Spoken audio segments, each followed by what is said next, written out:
श्री स्वामी समर्थ सर्वांना. कसे आहात सर्वजण? मजेत ना? तर मैत्रिणींनो, आज आम्ही निघालो होतो शेताकडे. सकाळी सगळं धावपळ करून आम्ही आवरलेलं होतं आणि भरपूर पाहुणेसुद्धा घरी गेलेले होते. त्यामुळं आम्ही कधीही आलो तर शेताकडे यायलाच पाहिजे म्हणून आम्ही आजसुद्धा आलेलो होतो. आणि शेतकऱ्याची शान म्हणजे बैलगाडा. बघा, नशिबवान आहेत ते लोक, त्यांना बैलगाडीवर प्रवास करायला किंवा अजूनसुद्धा त्यांना बैलगाड्यावर शेतात यायला भेटतं.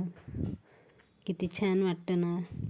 आणि त्यानंतर शेतात गावातून जाण्याचा रस्ता खूप छान आहे. आणि तसंच तर आम्ही पोचलेलो होतो आणि सगळेजण इथं बॉबी खात बसले होते. बॉबी आमचे लहान दीर ते घेऊन आलेले होते. आणि आजकालच्या लेकरांना बॉबी जास्त आवडत नाही, कारण भरपूर व्हरायटीमध्ये पदार्थ निघालेले आहेत. तर आपलं पहिल्याचे जे आपल्या काळात खात होते, पीत होते, ज्यांना महत्त्व देत होते, ते आताचे लेकरं त्या खायच्या पदार्थांना मान्यता देत नाहीत. ते फक्त आपणच अजून आवडीने खातो. आणि जी पहिला स्वाद होता खाण्यात, तो आताच्या खाण्यात राहिलेला नाही आहे. तरीसुद्धा पहिल्याच्या वस्तू आवर्जून खातो. त्यानंतर बघा, आमच्या शेताच्या बाजूला हे जे महादेवाचं मंदिर आहे, तिथलं विशेष म्हणजे हे उंबऱ्याचं झाड, त्यातून आपोआप पाणी बाहेर येतं. त्याच्यासाठी जिथं लोक भरपूर आपल्या मनाची इच्छा बोलून जातात आणि ती इच्छा पूर्ण होतेच. त्यासाठी इथं रूमांचे भरपूर रूम बांधकाम सुरू आहे. आणि जे मुख्य मंदिर आहे तिथं बांधकाम सुरू असल्यामुळे मी तिथं तुम्हाला दाखवू शकणार नाही. आणि मी सुद्धा आता हळूहळू सगळीकडून शूटिंग घेऊ लागले, कारण आपल्या गावाचे जे विशेष स्थान आहे ते आपल्या यूट्यूब चॅनलवर सेव्ह असावं आणि आपल्या यूट्यूबच्या फॅमिलीलासुद्धा आमच्या गावाकडचं लोकेशन माहिती व्हावं. म्हणजे किती छान आहे खेडेगाव. जरी राहिलं तरी प्रत्येक खेड्यात काहीतरी विशेष हे राहतंच. म्हणून तसंच आमच्या गावात हे महादेवाचं मंदिर खूपच प्रख्यात आहे. खूप लांब लांब लोकांना ही मंदिराची माहिती आहे आणि इथं येतातसुद्धा लोक. हे बघा, आता आमचे सासूबाई ते सगळे बसलेले होते आणि मी सुद्धा बॉबी घेतले होते खायला. आणि काय करणार, मी पण भरपूर फिरून फिरून दमले होते. आणि त्यानंतर बघा, इथं मी सुद्धा आता नमस्कार करायला आले होते आणि हातपाय धुवून इथं बघा, गाईचं मुख आहे, त्या मुखातून पाणी बाहेर येतं आणि भरपूर लोक हे पाणी घरी घेऊन जातात. बघा, हे पाणी पिल्याने भरपूर आजार नाहीसे होतात. बाकी आपली इच्छा मानायचं आहे की नाही, ज्याची त्याची श्रद्धा असते आणि आपण कोणाला जास्त सांगू शकत नाही की हे करा ते करा, कारण प्रत्येकाची इच्छा वेगवेगळी असते.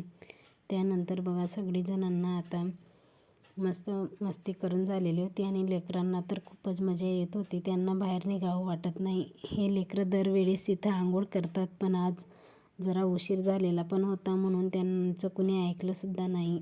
त्यांना आंघोळ करू दिलेली नाही.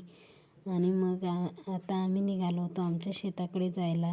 आणि आता मी सुद्धा दमलेली होती म्हणून मी आता बसून इथं खायला लागली. आता खाऊन पिऊन झालं म्हणून आता चला आमच्या शेताकडे जाऊया. आणि हा रस्ता तर एवढा उंच आहे, तर आता मी व्यवस्थित घेतलेला नाही आहे, पण उतरतो तेव्हा तर भयंकर भीती वाटते. हे बघा, रूमांचं बांधकाम इथं सुरू झालेलं आहे आणि दुकानेसुद्धा आहेत.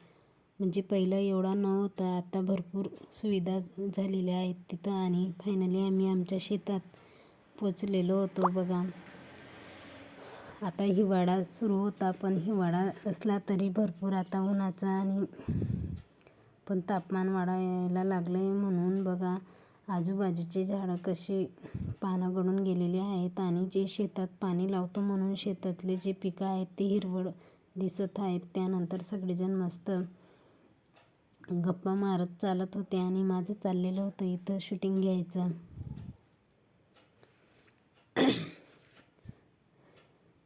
बघा, आता फायनली आम्ही आमच्या शेतात पोचलेलो होतो आणि खूपच छान वाटते बघा. म्हणून मी भरपूर दिवसांनी माझी ही इच्छा होती की आमच्या गावाचे जे शेतीचं वगैरे जे सगळं असतं ते यूट्यूबवर आपण शेअर करावं, कारण भरपूर लोकांना मंदिर माहिती नसतात. आणि बघा, आता सगळेजण चाललेत पुढं.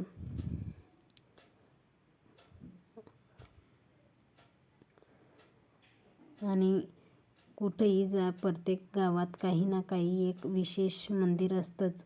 त्यानंतर आमच्या नणंदबाई आणि सासूबाई तुम्हाला इथं हाय करणार आहेत बघा, केलं.